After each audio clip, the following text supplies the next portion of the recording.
तो hi guys welcome back to my YouTube channel.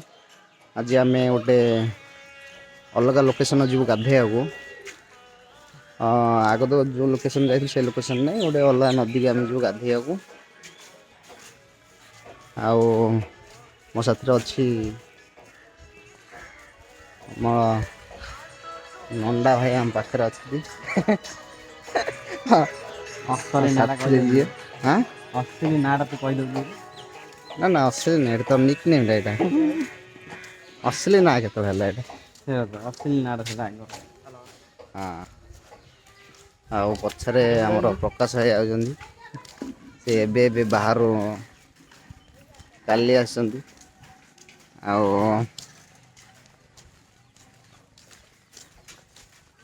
तो देखि पार्थ गाइस एटा होछ हम गाँ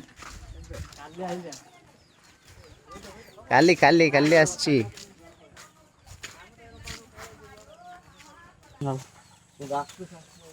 आज्ञा गाँ रो टिके वर्षा दिन सीजन रे देखिबा तो केमती रोड टा पाटी कादो ହେଇକି ଅଛି ଆଉ ବର୍ଷा ଦିନର କିଛି अलग ही विजुआलटा देखा चारिआडे बहुत हरा भरा पूरा ग्रीन ग्रीन ग्रीन पूरा लगुच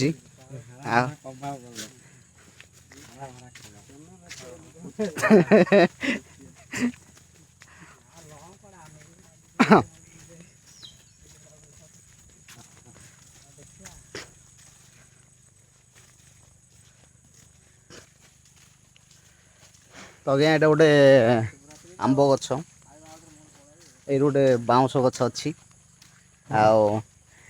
एपट दीटा मांडिया आमर हाईलाइट हाईलाइट नहीं हाईलाइट मोस्ट पॉपुलर पर्सन आमर एठिकार बहुत जनाशुना पूरा पिलाठू बुढ़ा जाए चाषी रू बेपारी जाए पिलाठू बुढ़ा जाए समस्ते जानी आगर जड़े आमर गाँव गोटे अति प्रिय आमर आइले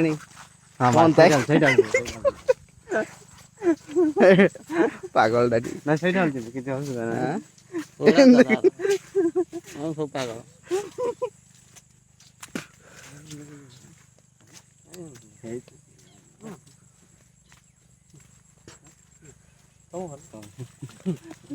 तो गाइस आम गाँव बहुत धान बिल अच्छी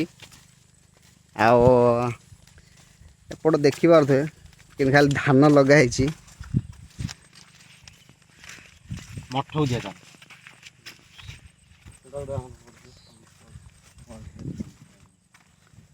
खाली धान एपटू टे खाली फील्ड रही जेहेतु पानी है वर्षा दिन भी ये पानी रोने किसी लगिनी निहती भाव में एपट टे पानी एडजस्टमेंट कर सब नदी उठा उठी कर धान लगे दी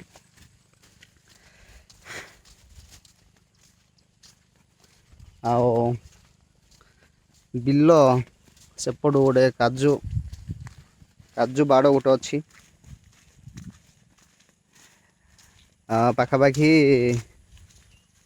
60-70टा गछ लगी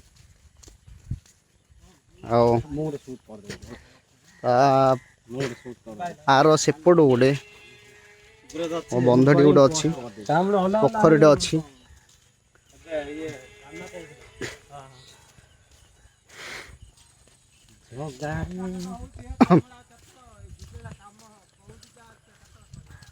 रास्ता बहुत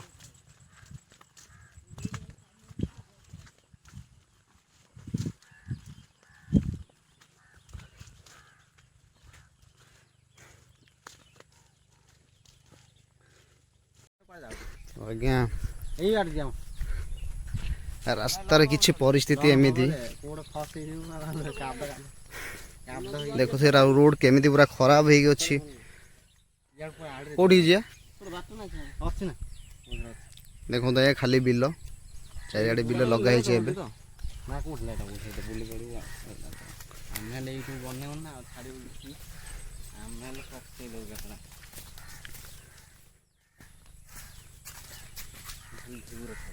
ସୁନ୍ଦର ସୁନ୍ଦର ଚାରିଆଡ଼ୁ ଖାଲି ବିଲ ହିଁ ବିଲ ଲାଗିଛି। ବାକି ଏପଟ ସାଇଡ୍ ଟିକେ ପାଣି ହେଇନି କହିକି ଏପଟ ଖାଲି ଅଛି। ଆଜ୍ଞା ଏଠି ଗୋଟେ ବନ୍ଧ ଅଛି ହେଲେ ବର୍ଷା ଦିନେ ହେଲେ ପାଣି ରହୁନି ଏଠି ପାଖରେ। ଏଇଠି ପାଣିଟା ଯଦି ରହିଥାନ୍ତା କହିଲେ ଏଇ ପାଖାପାଖି ବିଲ କେତେ ଅଛି ସେଇଟା ବି ଚାଷ ହେଇଯାଇଥାନ୍ତା।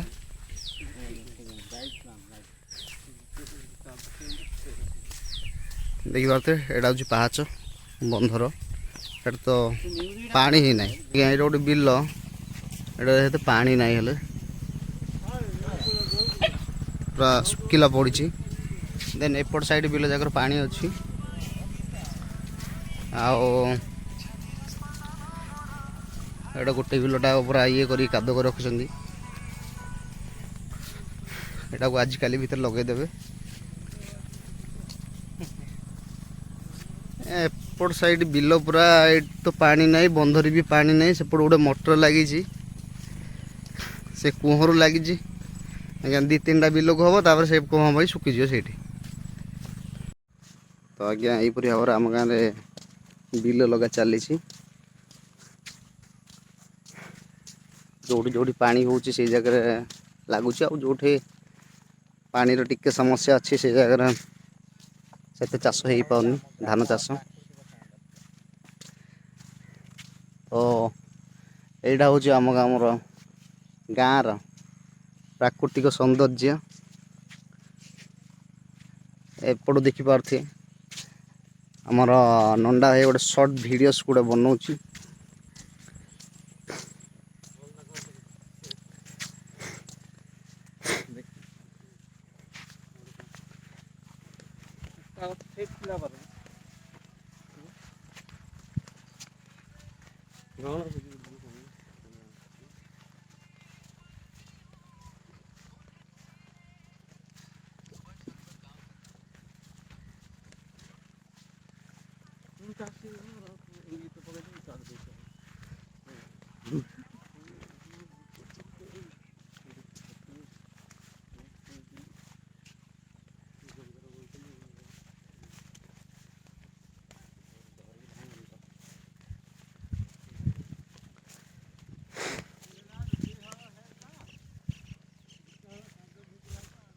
କେମିତି ଚାଲ ଚାଲ ଚାଲ ମୁଁ ଆସୁଛି। ଚାଷ କରାଉଛି ହଳରେ, ଦେଖିପାରୁଥିବେ ଆମର ଏଠି କେମିତି ଚାଷ କରାହେବ। ଏପଟେ ବିଲ ସାଇଡ଼ରେ ଲାଗିଯାଇଛି।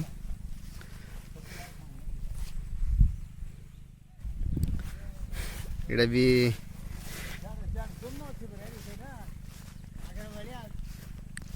ଏଇଟା ଆଜ୍ଞା ଧାନ ହେଇଗଲାଣି ପୁରା।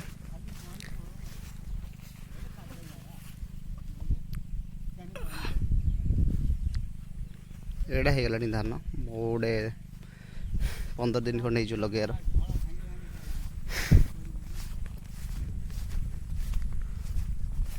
ତ ଆଉ କେତେଟା ବିଲ ଏମିତି ଚାଷ କରାହେଉଛି, ଏଇଟା ଲାଗିବ।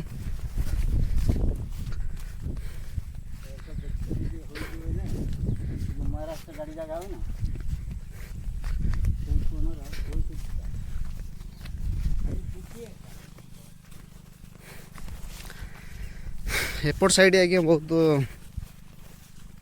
ପାଣିର ଭରପୁର ଅଛି, କିନ୍ତୁ ରୋଡ଼ ଆର ପାର ସେପଟ ପାଣିର ଟିକେ ଅଭାବ, ତ ସେପଟେ ଏତେ ଚାଷ ହୁଏନି ଧାନ।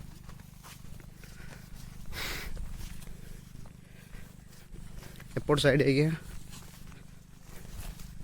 ଟିକେ ଖାଲୁଆ ଜାଗା, ତ ଏପଟୁ ବହୁତ ପାଣି ଟିକେ ଆସେ। ତ ଏପଟ ସମସ୍ତେ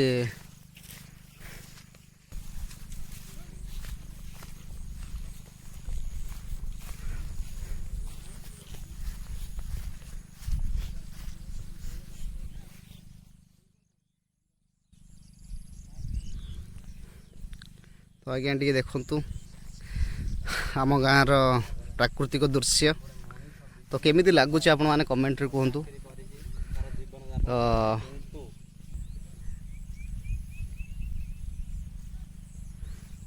ଇଏ ହେଉଛି ଆମ ଗାଁର ପ୍ରାକୃତିକ ସମ୍ପଦ, ପ୍ରାକୃତିକ ସୌନ୍ଦର୍ଯ୍ୟ। ତ ଆଜ୍ଞା ଆପଣ ଜାଣିଥିବେ ଯେଉଁମାନେ ଚାଷ କରୁଛନ୍ତି, ଯେଉଁମାନେ ଚାଷୀ, ସେମାନଙ୍କ ଏଇଟା ହେଉଛି ସେମାନଙ୍କର ଅମୂଲ୍ୟ ସମ୍ପଦ, ଚାଷ ଗୋଟେ।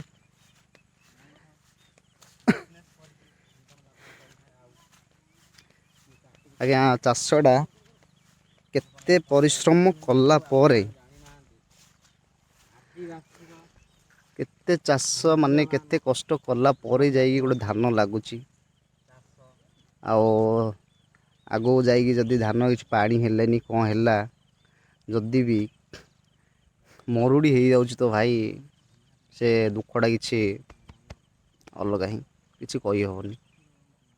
ମାନେ ବହୁତ କଷ୍ଟ, ଏତେ କଷ୍ଟ କରିକି ସେ ଦେଖିପାରୁଥିବେ ସେଠି କେମିତି ଜଣେ ଦେଖନ୍ତୁ ଆଗରେ ଗୋଟେ ସେ ଆଡ଼େ ଗୋଟେ ଚାଷ କରୁଛି, ଦେଖାଯାଉନି କିଛି ଆଖିକି। ଆପଣ ବ୍ୟାକ୍ କ୍ୟାମେରା କରିକି ମୁଁ ଦେଖେଇ ଦେଉଛି। ଏତେ କଷ୍ଟରେ ଧାନ ଲଗାଉଛି, ଚାଷ କରୁଛି।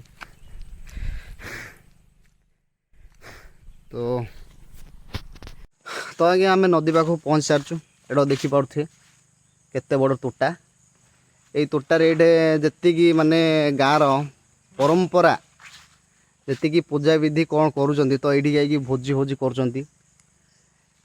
ତ ଏବେ ଧରିନିଅ ଗାଁରେ ଗୋଟେ କ'ଣ ଲହରୀ ବଗଲା କରାହେଉଛି। ଆପଣମାନେ ତ ଜାଣିନଥିବେ, ଯେଉଁମାନେ ସହରାଞ୍ଚଳରେ ରହୁଛନ୍ତି ସେମାନେ ଜାଣିବେ ଲହରୀ ବଗଲା ବୋଲେ କ'ଣ ଆଉ ଜାଣିବାନି। ଏଇଟା ଗୋଟେ ପ୍ରକାର ଗାଁର ପରମ୍ପରା, ଗୋଟେ ପ୍ରକାର ପୂଜା। ତ ସେଇ ପୂଜା ହେଲେ ତ ଏଇଠିକି ଆସନ୍ତି। ଦେଖିବ କେତେ ବଡ଼ ତୋଟାଟା, ବହୁତ ବଡ଼ ତୋଟାଟା। ତ ଏଇଠିକି ଆସିକି ଭୋଜି, ଯାହାବି ଭୋଜି ଖାଇବା ପିଇବା ସବୁ ଏପଟ କରନ୍ତି। ତ ଏଇଠି ବି ଅଛି, ଆଗରୁ ବି ହେଇଥିଲା। ଏବେ ତ ସେମିତି କିଛି ନାହିଁ, ଏବେ ପରମ୍ପରା ସେମିତି କିଛି ହେଇନି। ହେଲେ ତ ଆଗକୁ ଯାଇକି ଯେଉଁ ଭୋଜିଟା ବି ହେବ, ତ ଏଇଠିକି ଆସିକି ନିହାତି ଏଇଠି ହିଁ ଆସିକି କରିବେ। ତ ଆଗରୁ ବି କରୁଥିଲେ। ଏଇଟା ଯାଉଥିବ ଚୁଲି ଗୋଟେ ଅଛି ଏଠି, ଏଇଟା ହେଉଛି ଚୁଲିଟା। ପଥର ତିନିଟା ରଖା ହେଇକି କରାହେଇଥିଲା ଏଇଠି। ତ ଏଇଠିକି ଆସିକି ସବୁ ଭୋଜି କରନ୍ତି। ତ ଏପଟୁ ଦେଖିପାରୁଥିବେ ଗୋଟେ ପାଣିର ଟିକେ ସୁବିଧା ଅଛି ଧୁଆ ଧୁଇ କରିବାକୁ। ସେପଟୁ ରାସ୍ତାଟା ଅଛି ଏପଟୁ ଯିବାକୁ। ତ ଏଇଠି ଆମେ ଗାଧୋଇବାକୁ ବି ଆସୁ ଡେଲି।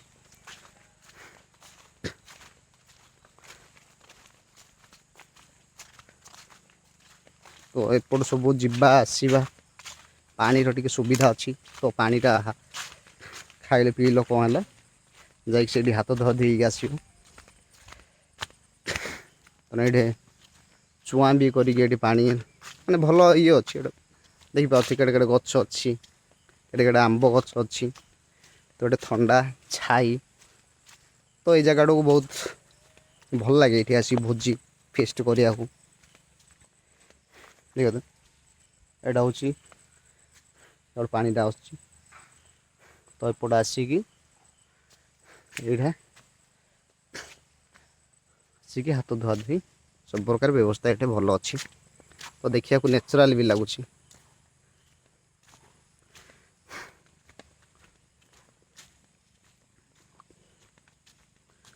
ତ ଏବେ ଯିବା ଗାଧୋଇ ପକା ଟିକେ ସେକେଣ୍ଡ ପଟ ଯାଇ। ତ ଗାଈ ସେଇଟା ହେଉଛି ନଦୀ। ତ ଏଇଠିକି ଆମେ ପହଞ୍ଚି ଯାଇଛୁ, ଗାଧେଇବୁ। ତ ଦେଖିପାରୁଥିବେ